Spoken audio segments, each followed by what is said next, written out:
Hey guys, what's up? Z here, and I have in my hands the cheapest Snapdragon 835 phone in the world, the Xiaomi Mi 6.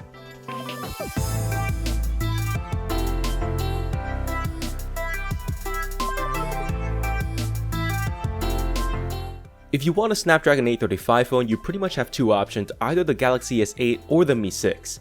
The Mi 6 promises some insane specifications for the price Snapdragon 835, 6 gigs of RAM, dual cameras, etc. for $460. However, $460 is not cheap at all for a smartphone, so this better be a good phone if I'm going to recommend it at all, so let's get started. The Mi 6 honestly looks pretty generic. Apart from the super shiny glossy finish, this looks like any other phone. It's pretty easy to hold and use in just one hand, but man is it slippery.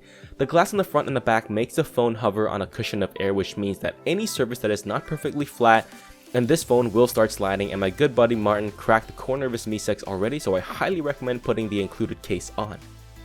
Two more things I want to talk about. First, there is no headphone jack. It personally doesn't bother me anymore because I've gone completely Bluetooth, but if that's a deal breaker, I completely understand. Now the second thing kind of ties into the first thing. The phone, according to Jerry Rig Everything, is this close to being waterproof. They took out the headphone jack, sealed off all the openings except for the USB ports, which means that this phone is definitely splash proof but not waterproof. The screen here is 1080p, in my opinion a wise choice, as 2K is really unnecessary on such a small screen. And this panel is very good. It's crisp, great colors, good contrast, and pretty even backlighting as well. The max brightness is 600 lux, so very easy to see in sunlight. Minimum brightness is 1 lux, which is perfect for pitch black situations. There is no mention of Gorilla Glass here, so do be careful with the screen. The Mi 6 has dual speakers, and the speakers pump out some very good volume. You can hear it in pretty much any situation.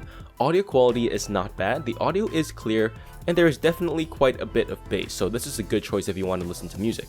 Here's some sample audio for you to listen to.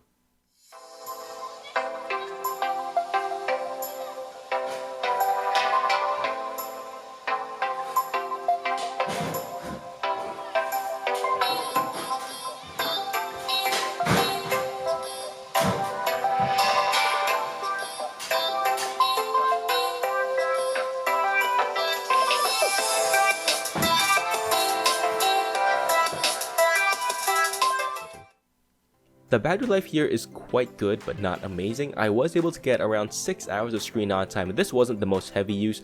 It's more medium use, a lot of web browsing, YouTube, some light gaming and photos as well. I was getting some pretty heavy standby battery drain though, about 1 to 2% per hour, which is most certainly not normal. This is software and hopefully Xiaomi fixes this ASAP. Quick charge works. This phone works perfectly with my QC 3.0 charging brick as well, no issues here. We have MIUI 8 installed on top of Nougat with the Play Store already installed, and I saw zero problems signing in, installing apps. Everything works as intended.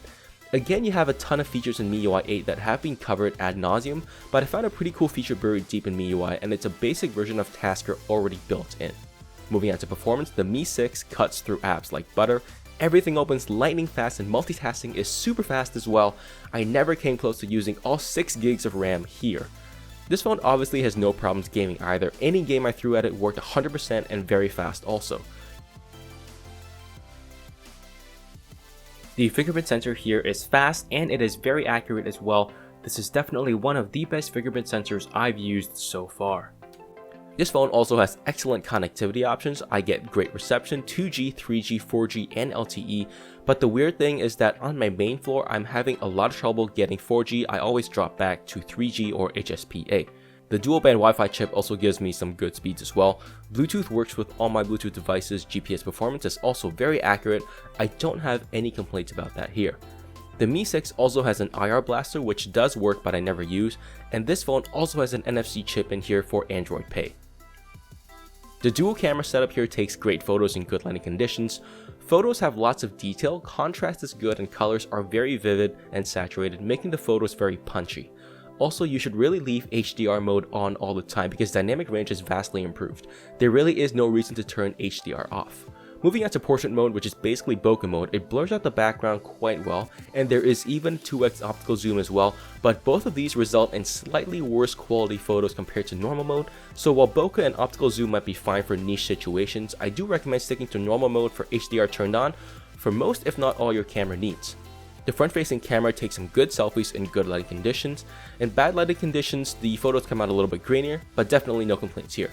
4K video is crispy and very sharp, colors are quite nicely captured, and the 4-axis stabilization does an okay job at reducing some jitters, but it doesn't give you perfectly smooth video. Still though, video quality is nice and very crispy.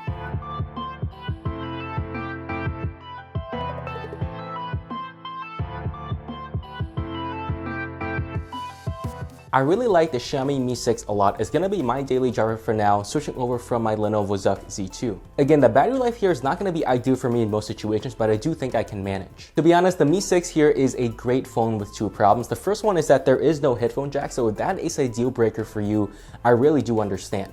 The second is that the Mi 6 here is pretty boring. Sure, it has all the latest and greatest everything, but it doesn't really do anything to stand out from the crowd. That being said, this is still the cheapest Snapdragon 835 phone you can buy on the market right now, and it's gonna stay that way for quite a while. So to conclude, I really do highly recommend the Xiaomi Mi 6 to anyone who does not mind not having a headphone jack on their phone. Let me know what you think down in the comments below. Likes would be awesome, subs would be even more awesome.